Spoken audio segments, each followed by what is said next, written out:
Vou profetizar sobre tua vida. Você vai escutar agora uma mensagem de poder na voz do pastor Sandro Begnami. Abra seu coração, porque a partir de agora, sua vida poderá ser transformada pelo poder de Deus.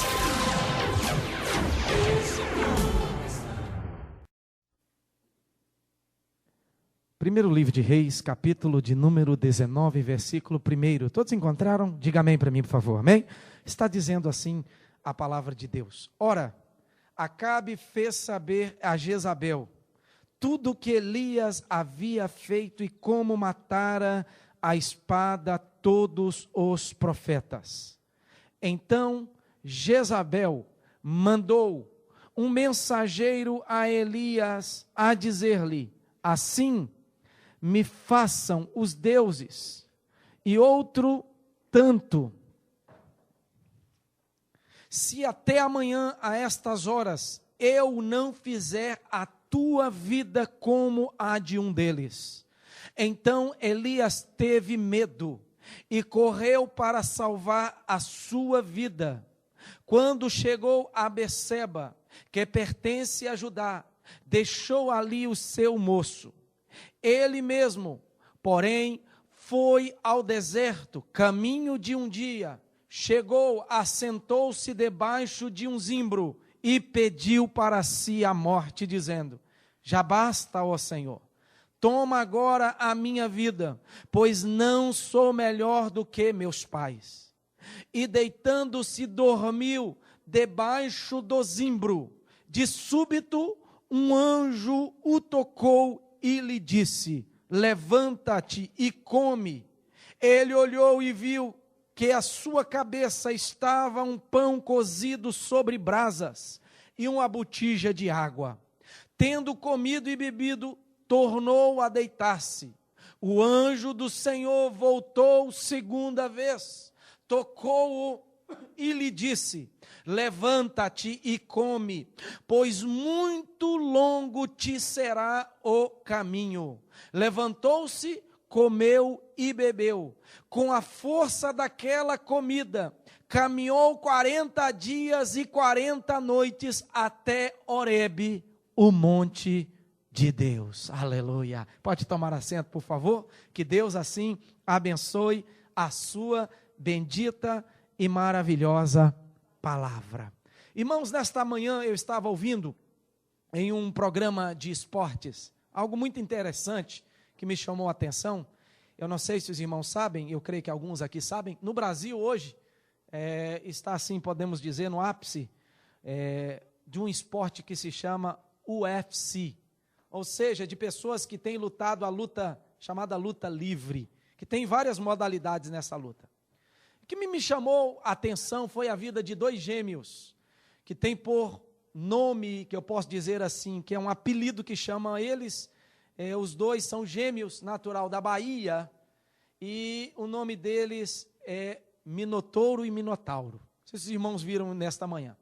E um desses dois irmãos, se não me engano é o Minotauro, ele com 6 anos de idade, brincando com seu irmão na rua, pelo qual hoje ele comprou, em frente ao acidente que ele passou, ele comprou uma casa, que até foi de um médico, e esse médico foi um dos médicos que tratou do problema dele. Eles estavam brincando ali atrás, numa carroceria de um caminhão, e eles não perceberam o dono do caminhão entrando dentro do caminhão. Uns estavam em cima, 2, 3 meninos, e ele e o irmão estavam pendurando na carroceria, até que o dono pegou, entrou no caminhão, ligou o caminhão.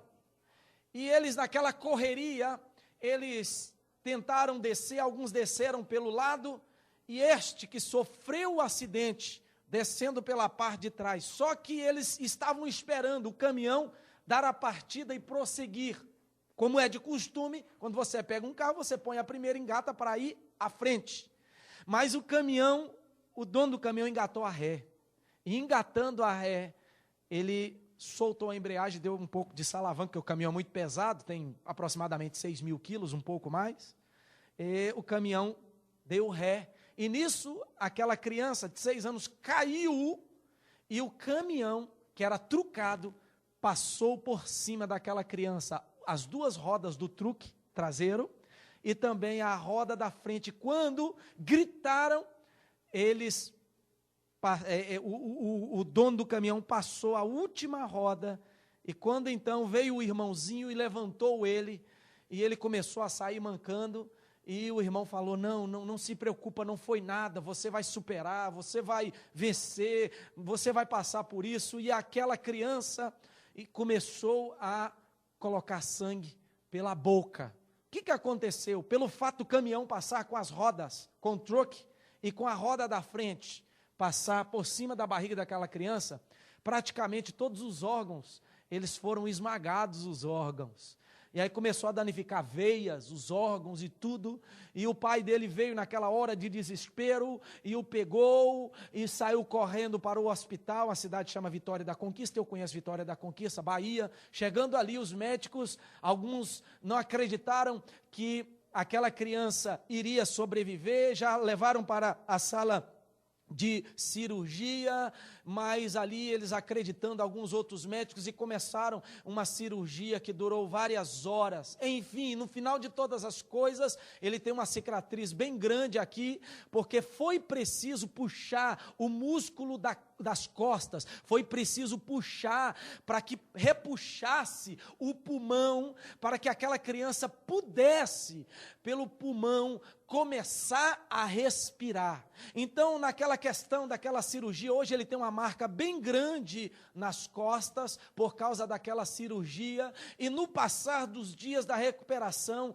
o médico que estava tratando dele, disse para ele o seguinte, falou, olha, você, para recuperar e voltar a andar, seria bom você começar a praticar judô. E aí ele começou naquela época, com ali aproximadamente 2 anos depois, a praticar o judô, e começou juntamente com o irmão para incentivá-lo também começou a lutar o judô. E aí quando eles cresceram, não é, na sua adolescência, já começaram a praticar outras artes marciais, que aí veio a praticar o jiu-jitsu, que é uma arte marcial que o Brasil é campeão nas modalidades pelo qual eles competem, e hoje os 2 irmãos são campeões, né, na modalidade pelo qual, do peso que eles são campeões. E quando teve o UFC passado no Brasil, este que sofreu o acidente, ele mostrou uma grande superação, derrotando o adversário dele, né, que ele havia, na luta passada, ele havia quebrado o braço, mas ele foi até o final. Por mais que ele perdeu aquela luta, ele foi até o final, e ele disse, olha,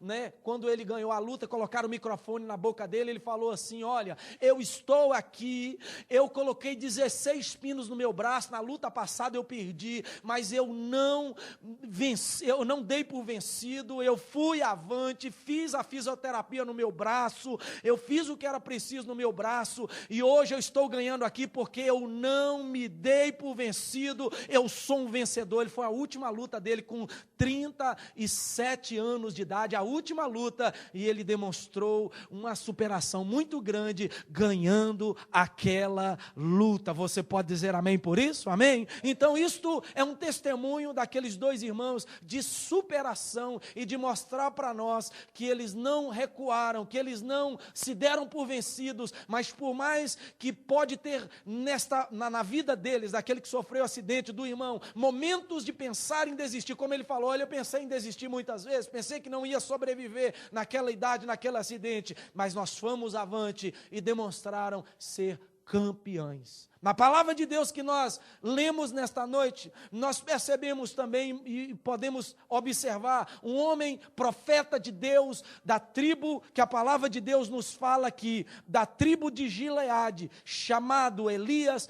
Foi também um homem que passou por muitas fases, por muitos problemas, por muitas dificuldades, e ele foi um vencedor da parte de Deus para a sua própria vida, para o povo de Israel. Elias foi chamado no meio da sua tribo, diz a palavra do Senhor, da tribo de Gileade. Era um homem que anteriormente ao capítulo de número 17 de Reis, não se fala sobre ele, mas agora ele entra em foco, porque Israel está sofrendo na mão do rei Acabe, está sofrendo na mão de Jezabel, que além de ser um casamento misto, de quem serve a Deus e de quem não serve, Jezabel ainda faz com que Acabe traz todos os seus deuses para serem adorados nos altares que o povo de Deus havia levantado, os sacerdotes, ao Senhor dos Exércitos. Agora Israel não só cai em declínio, podemos dizer assim, político, emocional, mas também religioso.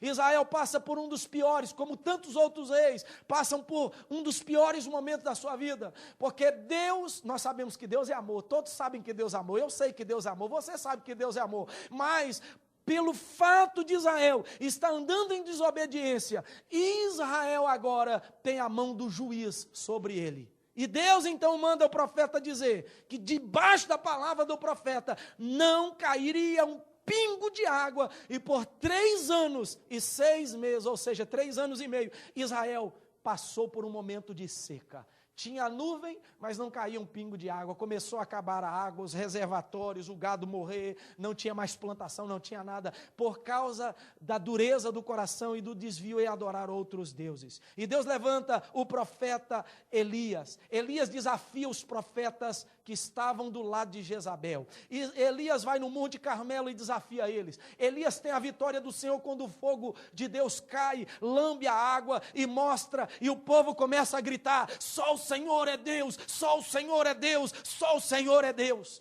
Debaixo desta visão de vitória, da presença de Deus na vida dele, a Bíblia nos fala que um determinado dia, Jezabel irada, cheia de demônios, possuída por espíritos malignos, manda um mensageiro até este homem, que viu vitórias, que não recuou, a dizer-lhe: olha, Jezabel, a nossa rainha, manda te avisar que daqui, conta os minutos, as horas, daqui a 24 horas, neste mesmo horário que se fala agora, que eu te estou dando esse aviso, ela vai buscar e arrancar a sua cabeça e tirar a sua vida, porque você tem perturbado o povo de Israel. E a primeira atitude que nós percebemos na vida deste homem chamado profeta Elias, é que Elias recua, é que Elias foge. A palavra do Senhor fala que Elias teve medo e correu para salvar a sua vida. Assim como Elias não recuou em outros momentos, em outros dias, em outras etapas, em outras batalhas, em outros desafios, agora ele mostra o contrário, ele recua. E a mensagem de Deus para nós nesta noite é: venha o que vier na sua e na minha vida, aconteça o que acontecer, não é tempo de nós recuarmos, não é tempo de nós pararmos, é tempo de prosseguir, servindo a Deus e crendo que Deus ainda continua conosco, amém, meus amados, aleluia. Não é tempo de recuar. A palavra recuar quer dizer andar para trás, retroceder, ceder, renunciar, desistir, retirar-se. Quando Elias demonstrou diante deste desafio, de mais um desafio que era as palavras duras de Jezabel contra a vida dele, ao invés dele desafiar e encarar, o que aconteceu? Ele recuou, ele retrocedeu, ele se colocou o quê? Como aquele que cede, que renuncia os seus próprios ideais na sua vida.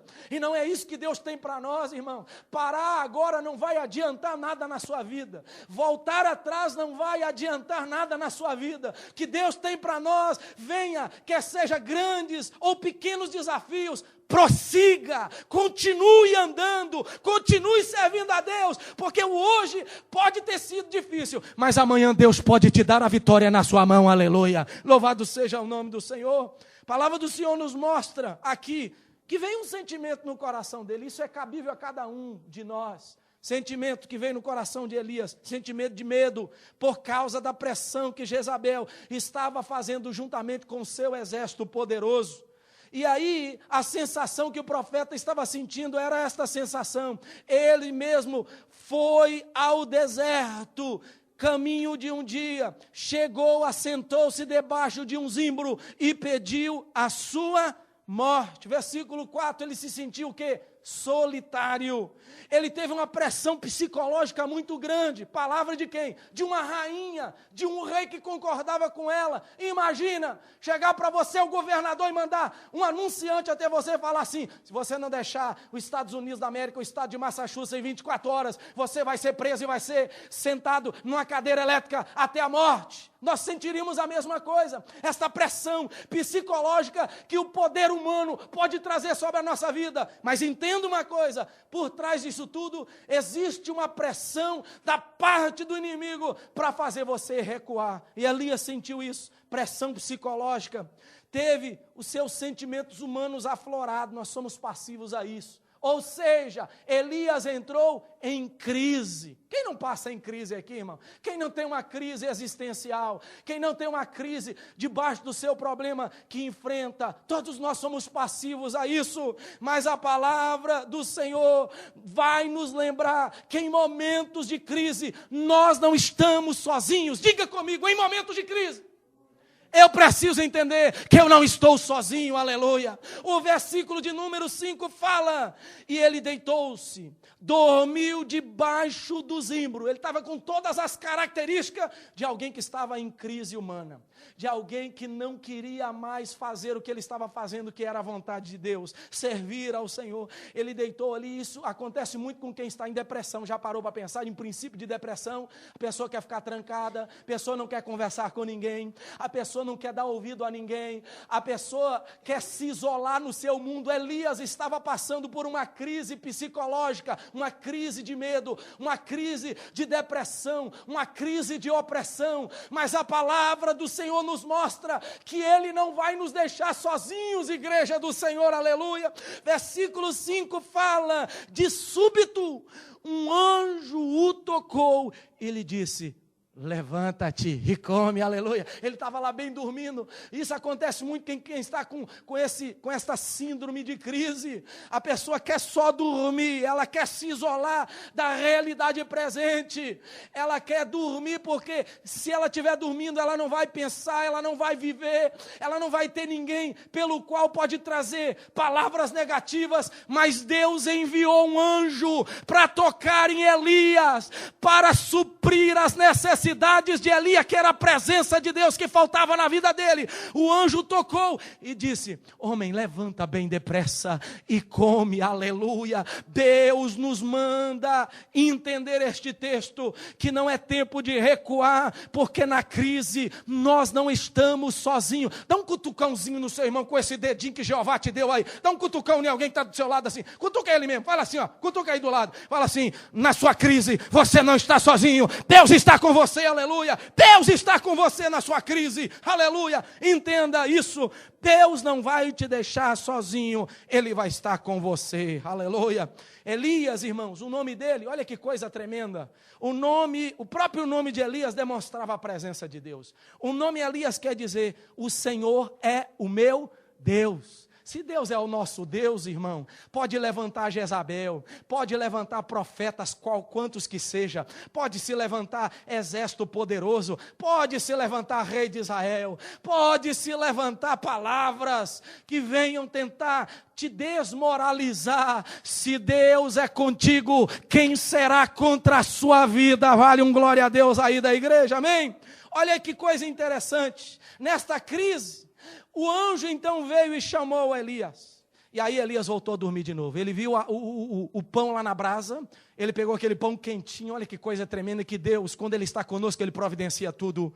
Lá no momento da crise de Elias, o anjo disse: olha, come, o pão está lá. Ele foi lá na brasa, pegou o pão e começou e comeu o pão. Mas Elias continuou na sua crise, porque Elias voltou a dormir. Deus, mais uma vez, pela segunda vez, disse que veio o anjo e novamente o incomodou tocando, versículo 7, e disse: levanta-te e come, pois muito longo te será o caminho. Na nossa crise nós queremos parar, achamos que está longo demais o nosso caminho, achamos que a bênção de Deus não vai chegar nunca, achamos que vamos viver para sempre naquele problema, e o um sentimento maior ainda no nosso coração. Nós pedimos a Deus, encurta logo, faz com que esse caminho de 100 milhas torne-se um caminho de 1 milha. Mas irmão, Deus não vai nos deixar enganado, porque Ele vai conosco, quer seja 100, quer seja 1, quer seja 10.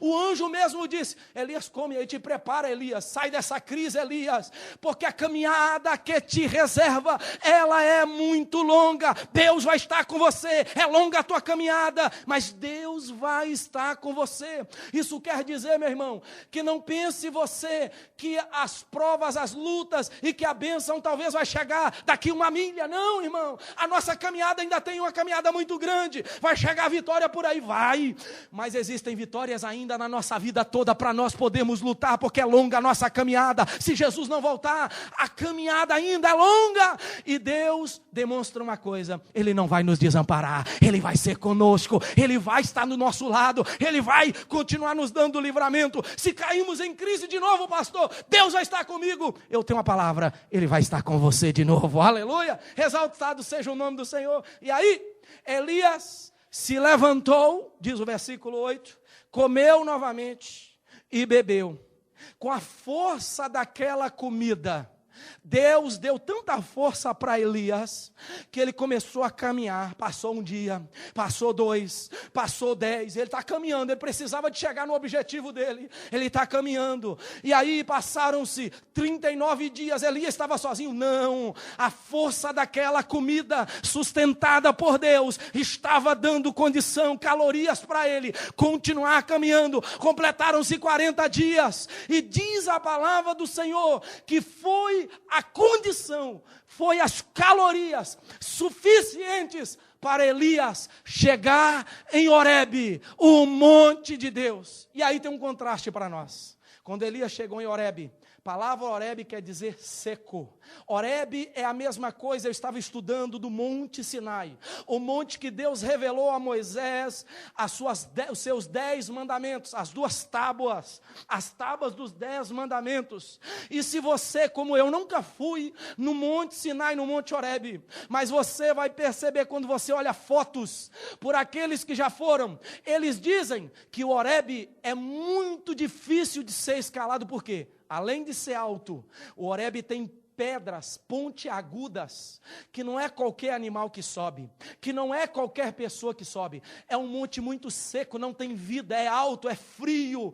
Então, irmãos, o Horebe demonstrava a realidade que Elias estava vivendo. E por que aquela comida durou 40 dias para sustentar ele, e acabou a força de Elias justamente no Horebe, no lugar seco? É porque naquele lugar Deus iria suprir novamente a necessidade de Elias, porque haveria coisas tremendas para Deus fazer na vida de Elias depois do Horebe. Levanta a sua mão e dá glória ao nome do Senhor. Irmão, você pode chegar até no Horebe, mas ali Deus vai continuar com você, porque a caminhada ainda tem que ser percorrida, a caminhada ainda tem que ser continuada. Deus vai suprir a sua necessidade dia após dia, momento após momento, pelo fato dele estar conosco. Salmo 46:1, Deus é o nosso refúgio e fortaleza, socorro bem presente na angústia.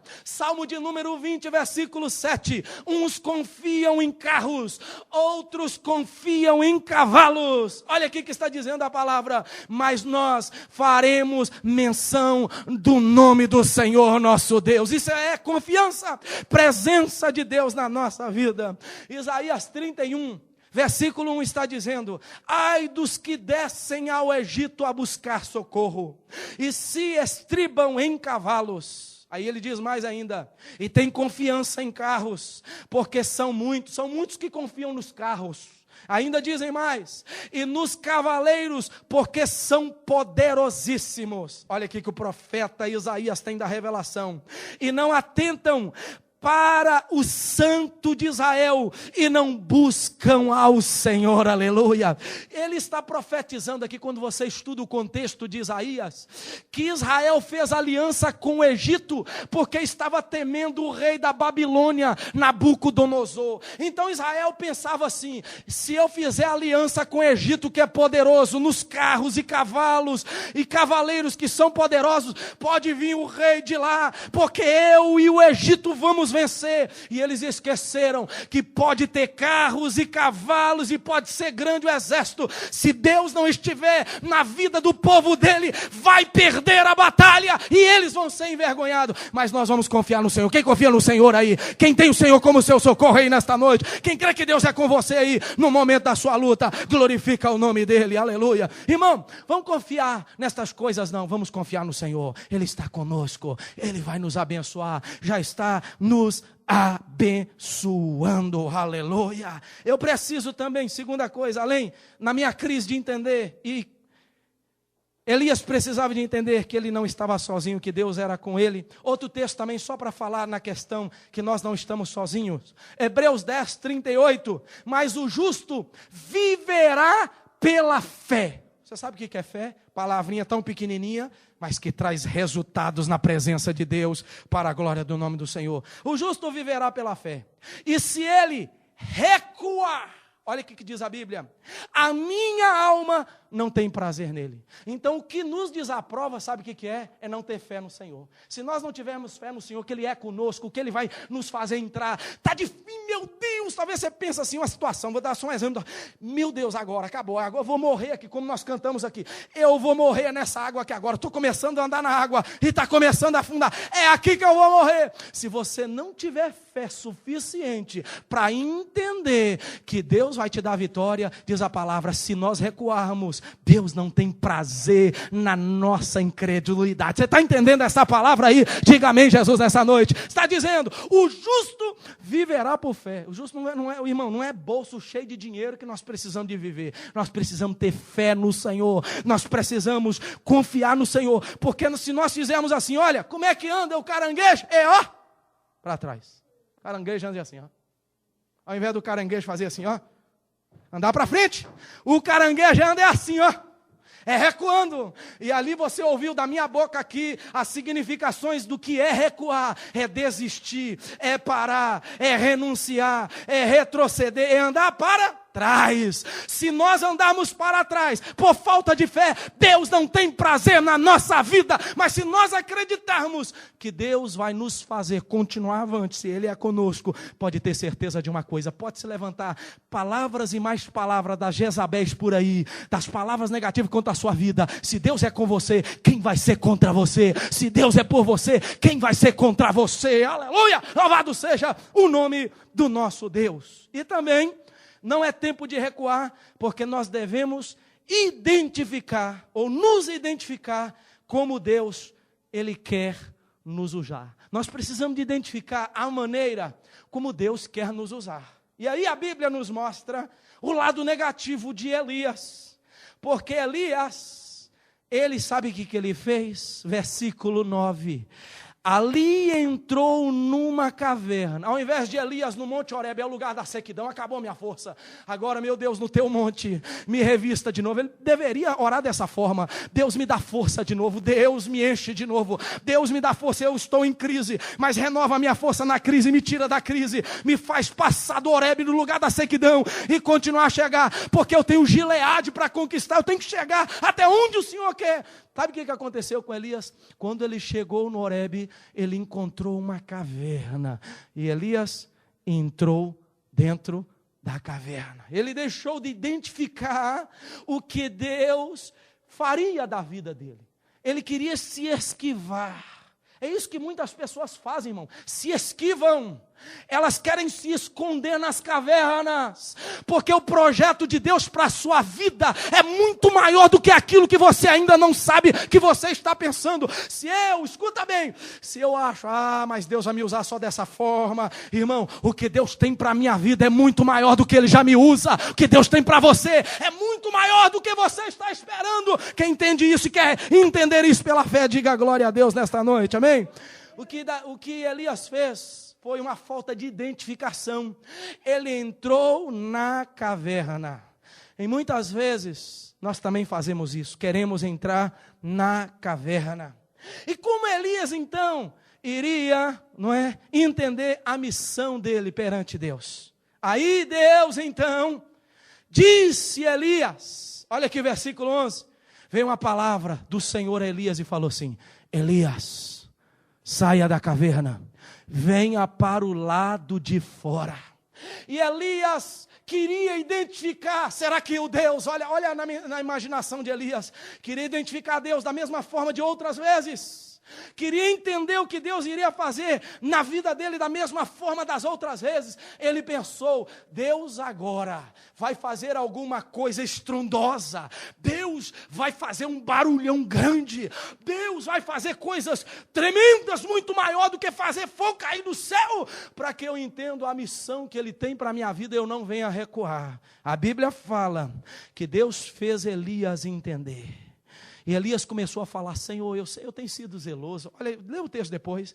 Elias começou a se justificar: eu estou aqui em crise, Senhor. Sabe por que eu estou em crise, Deus? Porque todo mundo te abandonou. Eu tenho sido zeloso e pelo esse meu zelo, está vendo? Jezabel está me perseguindo. Por isso que eu estou aqui na minha crise. Eu estou me escondendo. Ele tentou se justificar. Isso muitos têm feito. Tentam se justificar. Fulano saiu da igreja. Fulano não está fazendo nada. Eu também vou entrar no meu cantinho, na minha caverna. E aqui vou ficar.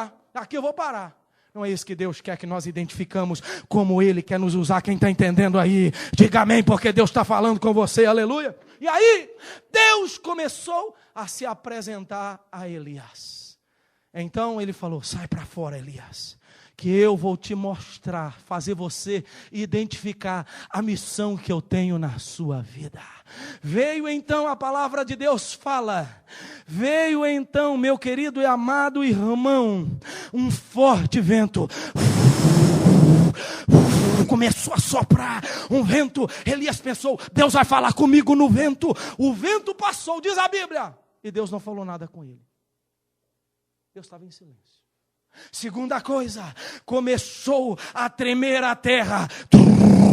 Terremoto veio aí, começou a tremer os limiares da terra, tremeu a caverna de Elias, e ele pensava: Deus vai falar comigo no meio deste terremoto. O terremoto acalmou, e Deus continuou em silêncio. Depois, irmão, começou a pegar fogo nas pastagens, começou a pegar fogo nas florestas, começou a labaredas altas, vermelhas, amarelas. Elias falou: Deus vai falar no fogo, da mesma forma que falou lá no fogo, lá no Monte Carmelo. O fogo acalmou, apagou, o fogo virou cinza. E Deus não falou com Elias. Mas Elias sentiu uma coisa. Começou uma voz suave a falar com ele, uma voz mansa a falar com ele, e ele começou a identificar: é a voz de Jeová, é a voz de Deus falando comigo. Esta é a voz de Deus, uma voz tranquila, de paz, que no meio da crise só tinha tribulação. Não é isso? Não está passando tribulação até agora, irmãos? No meio da crise só tinha angústia. Ele estava sentindo uma paz tão grande.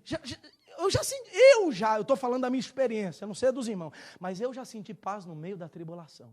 Isso é a presença de Deus com você. Isso é a voz suave. Você está passando, parece que vai cair o teto na tua cabeça, mas a voz de Deus aqui dentro de você fala assim: aquietai-vos e sabei que eu sou Deus. Eu não vou te envergonhar. E diz que aquela voz suave, versículo 13, ouvindo a Elias, envolveu ele na capa. Elias pegou a capa, temendo a Deus, com reverência à santidade de Deus. Ele envolveu na capa. Diz a palavra que ele te colocou dentro da capa com medo, igual nós cantamos aqui. Os anjos, eles têm as asas, sabe para quê? 2 asas no meio daquele tanto de asa que os anjos têm, para cobrir, por causa da santidade de Deus, para cobrir assumir a nudez, com reverência à santidade de Deus. E infelizmente ainda tem gente dentro da casa de Deus que não tem reverência da presença de Deus neste lugar. E Elias colocou a capa, se escondeu e saindo ele, pôs na entrada da caverna. Então lhe veio uma voz que dizia: que fazes aqui? Bem suave, irmãos. Que fazes aqui, Elias? Novamente Elias falou com Deus: Senhor, eu tenho sido zeloso, Senhor. Eu estou nessa situação que o Senhor está me vendo aqui recuando, porque tenho sido zeloso, Deus. Ninguém quer fazer a tua obra. Olha, eu enfrentei quase 1000 profetas. Jezabel, uma perversa, uma demoniada, tem me desafiado. Acabe, que diz que é teu servo, está indo nas falas desta mulher terrível. Senhor, todo mundo desviou, só eu tenho sido zeloso. E aí Deus fez ele identificar qual seria a missão de usar ele. Deus disse para ele: volta no caminho pelo deserto, versículo 15 de Damasco. Quando lá chegares, unge Azael, que seria o rei da Síria. Unge Azael por rei da Síria. Está vendo Jeú? Você vai encontrar com ele. Unge ele em Israel, porque eu vou tirar a vida de Acabe e Jeú vai reinar no lugar dele. Mas quando você passar pela estrada descendo, vai ver um rapaz tomando conta de 12 juntas de boi. Unge ele a profeta, porque ele vai ser o próximo profeta de Israel. Olha que grande missão, irmão. Missão de levantar homens que seriam usados nas mãos do Senhor. Agora, se Elias não saísse do lado de fora da caverna, continuasse na sua síndrome da crise, continuasse esquivando da vontade de Deus, parasse no tempo. Agora eu quero dizer uma coisa para você: a nossa função aqui na casa de Deus, na presença de Deus, é uma função que se chama específica e urgente. Deus tem um lado específico na sua vida que Ele quer te usar. Ele tem algo que Ele já planejou para a sua vida que Ele quer te usar. Ele já programou: eu vou usar esse meu filho nesta área, na minha obra, na minha causa, porque eu tenho urgência em usá-lo. Mas escuta uma coisa aqui para quebrar todo o nosso ego. Toma muito cuidado, porque Deus pode levantar outro, pois a obra de Deus não vai ficar prejudicada. Versículo 15 aqui está dizendo que Deus falou com ele todas essas coisas. E lá no versículo 18, Deus disse para ele: também conservei em Israel 7.000. Todos os joelhos que não se dobraram a Baal, e toda a boca que não lhe beijou. É claro que esses estavam escondidos. Talvez esses não quiseram ter voz para falarem no nome do Senhor, mas Deus estava lá preservando eles. Se Elias se esquivasse dos 7.000, eu tenho certeza, Deus levantaria alguém. Porque se nós não queremos fazer, Deus vai levantar outro, e a obra dele não vai ser prejudicada. Quem crê nisso, diga glória a Deus aí, amém? Mas, nesta noite, a sua função é uma função específica. Deus tem algo específico na sua vida. Não é hora de recuar. Deus tem algo urgente, irmão. Os dias são ruins, os dias urgem. Olha aqui que Deus me revelou, Isaías 60, versículo 1. O Espírito do Senhor Jeová está sobre mim, porque Deus me ungiu para pregar as boas novas aos pobres. Versículo 6 está dizendo: e vós sereis chamados sacerdote do Senhor, e vos chamarão ministros do nosso Deus. Olha que função tremenda. Não era nada, e Deus levantou para usar a sua vida, a minha vida, a vida daquele que identifica a missão de Deus na vida dele, que não recua, mas que no meio da crise começa a marchar, eu estou em crise, mas Deus vai me tirar da crise, Deus vai me fortalecer, e aí daqui a pouco você está sendo usado por Deus, para que o nome do Senhor seja glorificado. Aleluia. Atos 1:8, recebereis poder. Olha que Deus tremendo, quando Ele nos chama para uma missão e nós identificamos que somos úteis. Recebereis poder ao descer sobre vós o Espírito Santo, sereis minha testemunha, tanto em Jerusalém, como em Samaria, como em toda a Judeia, e vai ser até os confins da terra. Deus tem poder de te capacitar, meu irmão, mas identifique a obra que Deus tem na sua vida, e comece a marchar, porque Deus vai te usar. Quem entende isso nesta noite, diga amém, e diga glória a Deus, para louvor do nome do nosso Deus. Aleluia, aleluia, glorificado seja o Senhor. E aí Elias, depois de tudo isso, de ver o trono de Jezabel caindo, de ver Acabe envergonhado, Jeú levantando no lugar dele, o reino de Israel restaurado, o profeta Eliseu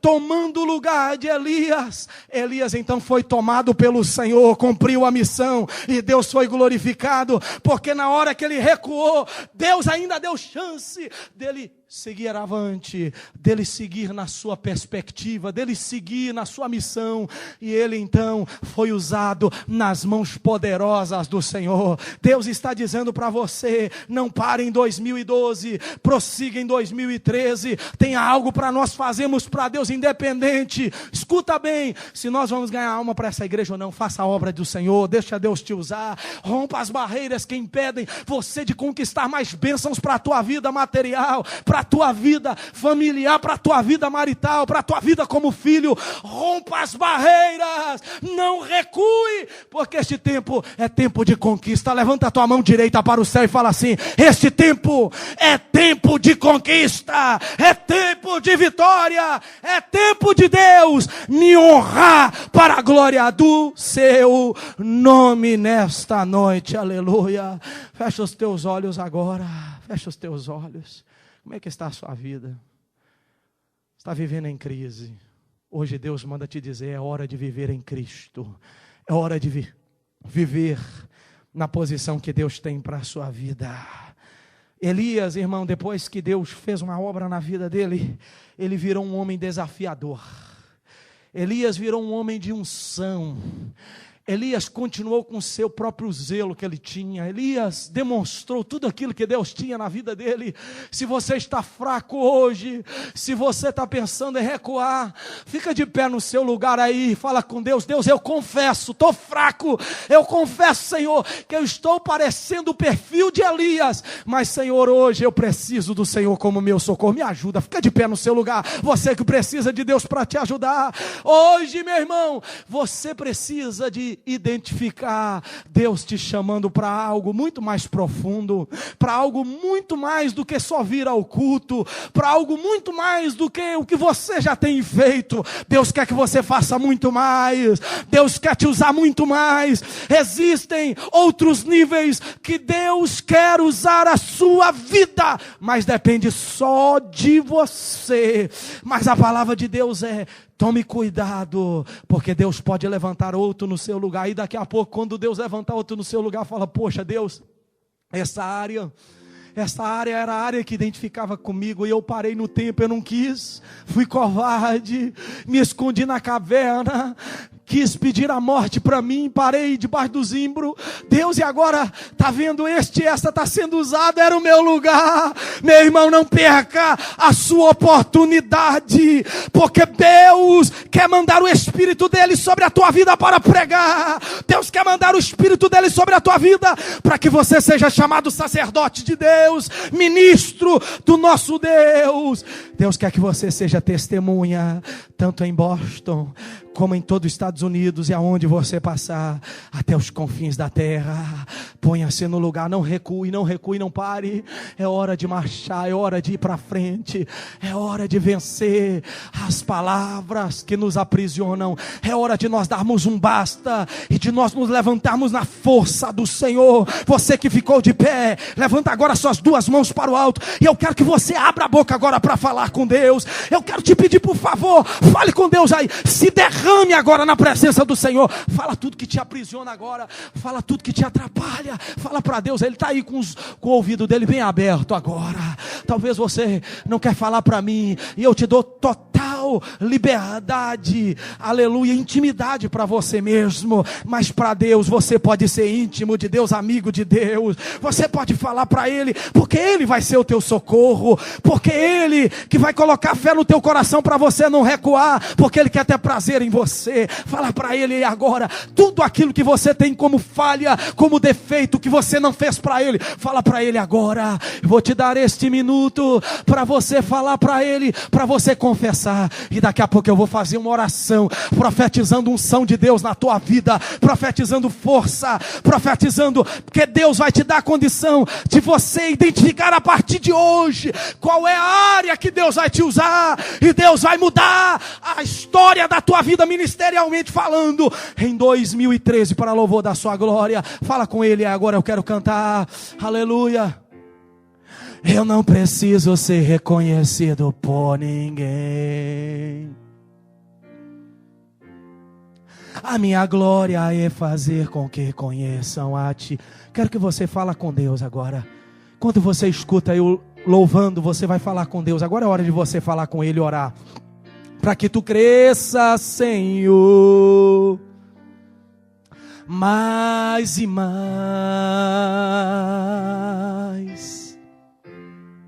E como o serafim que cobre o rosto ante a Ti,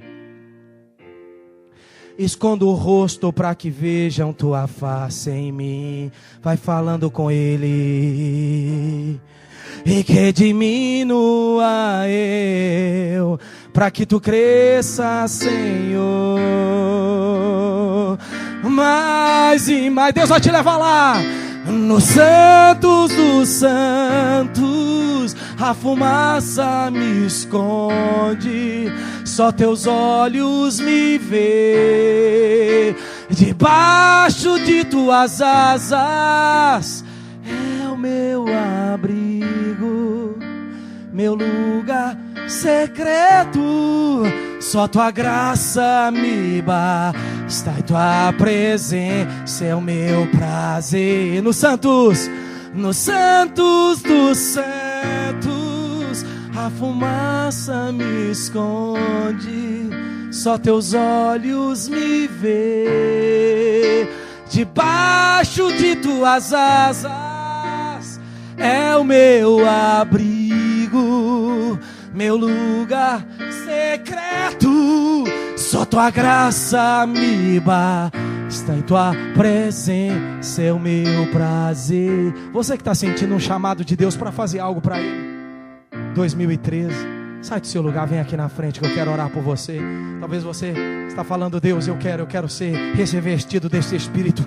Deus, eu quero receber um poder na minha vida tão grande, que eu quero começar a pregar com tanta autoridade e unção, começar a ganhar almas, a orar pelos enfermos, a fazer a Tua obra. Você que sente isso dentro de você, que não é hora de recuar, não é hora de parar, não é hora de fazer, ser somado com mais um na igreja, que não faz nada. É hora de você falar: Deus, eu quero ser diferente. Sai do seu lugar agora, vem aqui na frente, porque os olhos do Senhor te vê.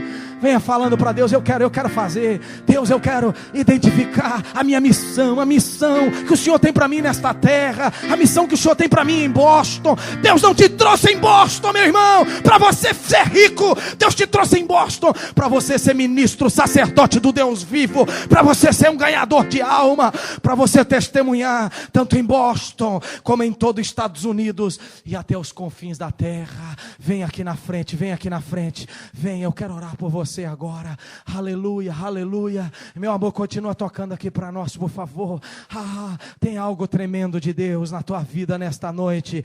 Deus hoje vai dizer para você: é tempo de prosseguir, é tempo de prosseguir, é tempo que eu vou te revestir da minha unção, é tempo de você começar a pensar nas minhas coisas, a fazer as minhas coisas.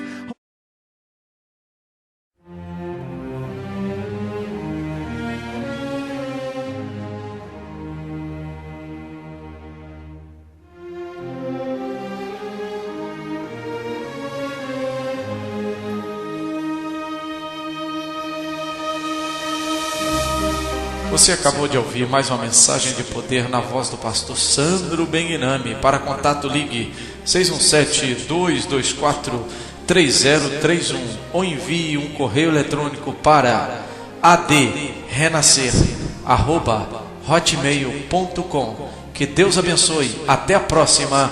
Fiquem todos na paz do Senhor.